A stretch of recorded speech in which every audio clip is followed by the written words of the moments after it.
This is the first chapter in the last section called Tomorrow. It's chapter 26, and there's a total of 30 chapters, so we're getting close to the end. I'll tell you, I read ahead this chapter. I read ahead a little bit all the chapters, so I know what to expect, and I'm not going to lie, this one made me cry like 3 times. Really good. Are you ready? All right, chapter 26. The sky was mottled with dark clouds that almost eclipsed the moonlight. The river was black ink.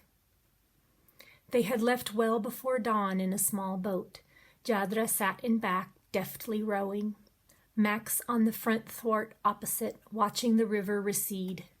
Isadora snuggled into him and slept, with Churro tucked in a new sling. As the river grew straight and wide, time stretched and Max's mind drifted. He had no sense of how long he'd been gone.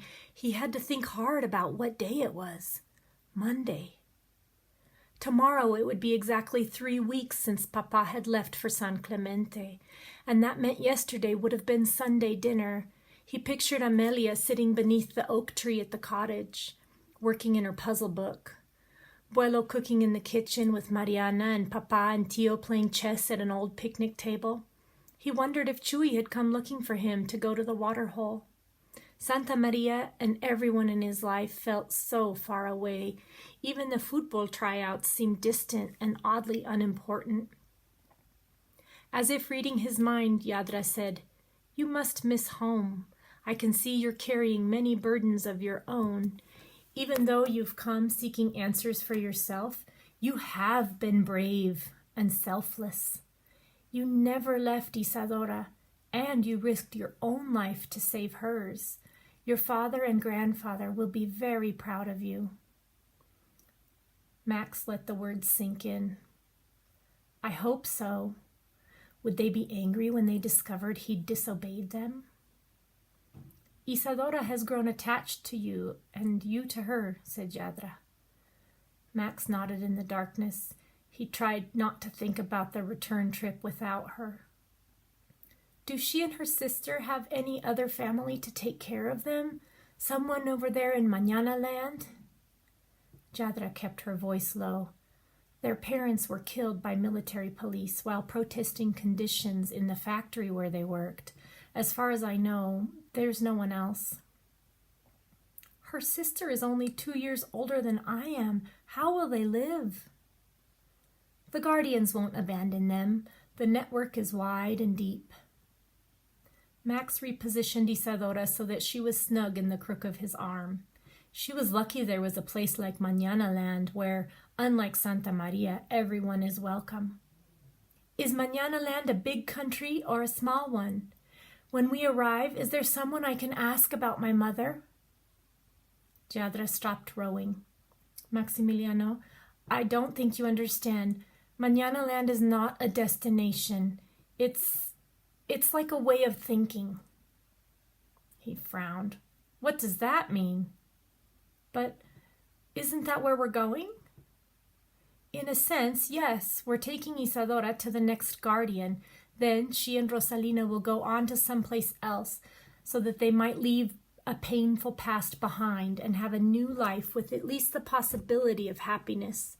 Where they are, or any hidden one for that matter, where they end up could be any place and will remain unknown to me and to you. But my mother carved on a stone that her eyes were on Mañana Land, and Isadora's sister said she was waiting in Mañana Land.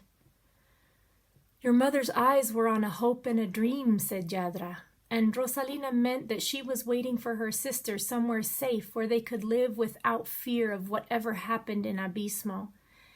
After you've experienced a terrifying and anguished existence, anything better, well, that's Mañana Land. Max felt his face flush. All this time he'd foolishly hoped to find a place when none existed. He struggled to make sense of it. But then where did you take my mother? To the next Guardian. Can I ask her or him about my mother? Jadra shook her head. That Guardian moved away long ago.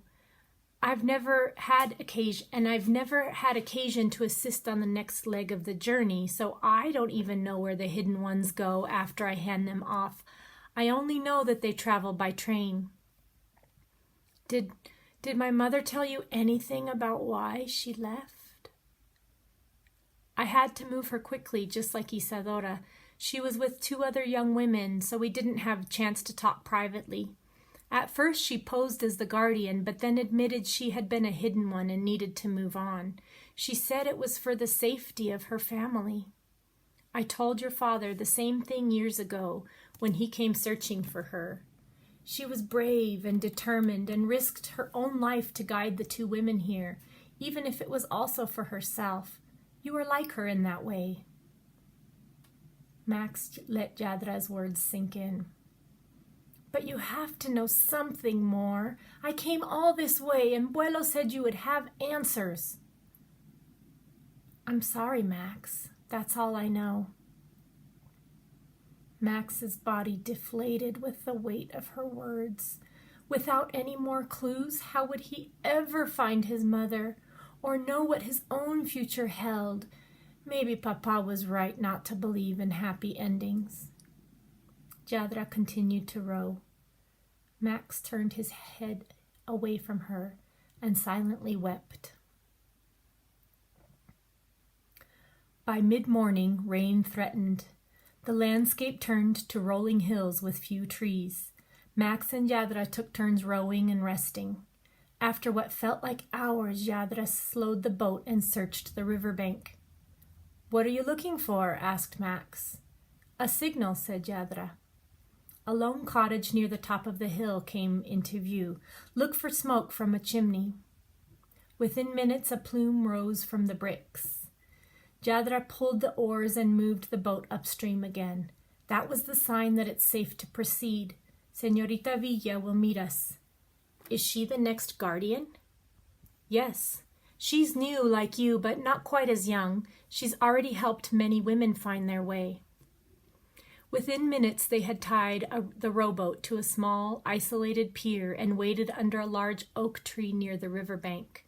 Isadora clutched Max's hand. Yadra searched the horizon until a car threaded through the foothills and rattled toward them. When it stopped, 2 women emerged. Isadora dropped Max's hand and took a few steps forward, then flew into her sister's arms.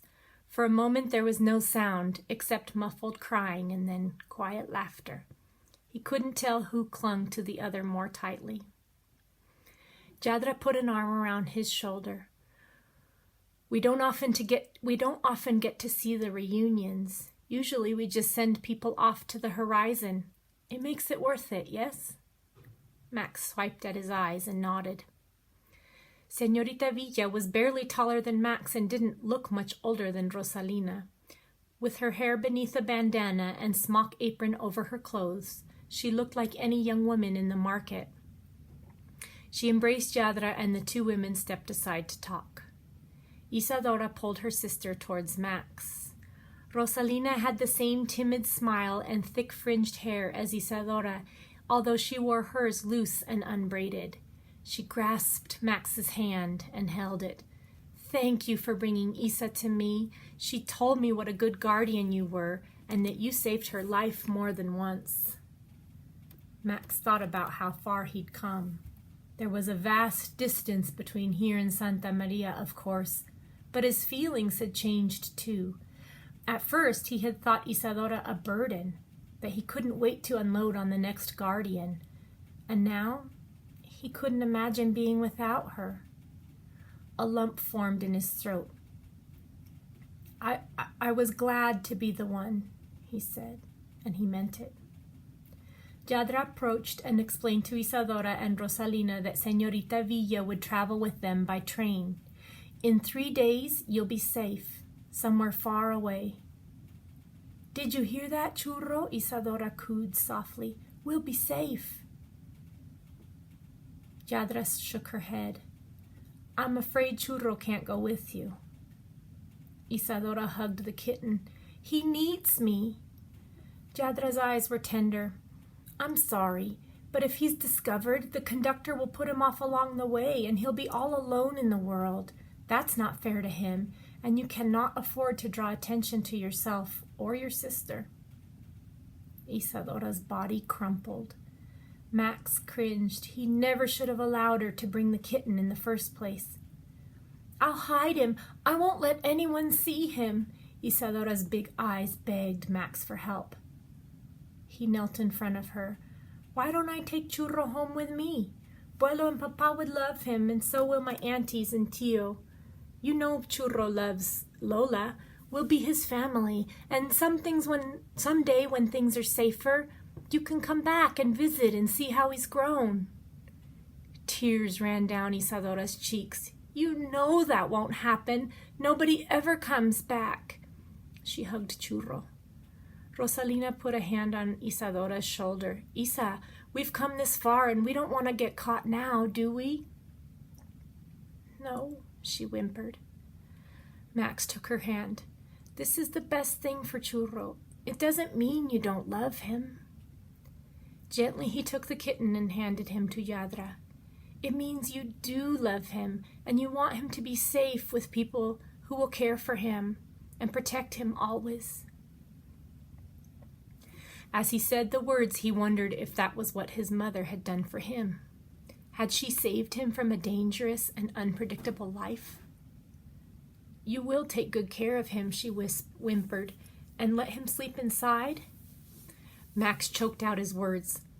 "Of course. I'll rock him in my arms like you do and accept his gift of lizard tails and remember what a good mother you've been and how brave you were. He will remind me every day of you." Her tears turned to sobs and hiccups. Max hugged her and then leaned back. "Papa and Abuelo always say, favor con favor se paga. It means if you do something nice for someone, like give them your most precious kitten, then they should give you something in return." He slipped the compass from around his neck and put it on Isadora. "So you will always know the way." She closed her fingers around the small glass globe and looked up at him. "But this was your mother's. You must find her and give it back."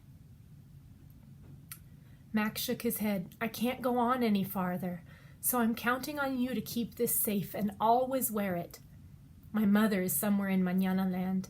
Maybe someday you'll be a famous seamstress and own a shop and meet a brave woman with leche quemada eyes. And she'll mention that she once had a beautiful compass just like yours. Then you can tell her about me, and she'll know I'm her son and that I'm safe and loved, and that I would very much like to meet her one day. Then who knows what tomorrow might bring." Isadora threw her arms around Max and buried her head in his neck. He felt her tears and whispered, "Arroro, arroro." Yadra patted Max on the shoulder to let him know it was time. Rosalina helped Isadora slip out of the sling and hand it to Max. She took Isadora's hand and gently guided her away into the car. Isadora pressed her face and hands on the window, looking at Max as Señorita Villa started the motor and drove away. Max watched the car ride the hills like a roller coaster until it disappeared. He imagined what lay beyond the horizon for Isadora and Rosalina. Mañana Land. He hoped it all came to pass, the sunshine, blue skies, flowers, fruit, trees, waterfalls, rainbows.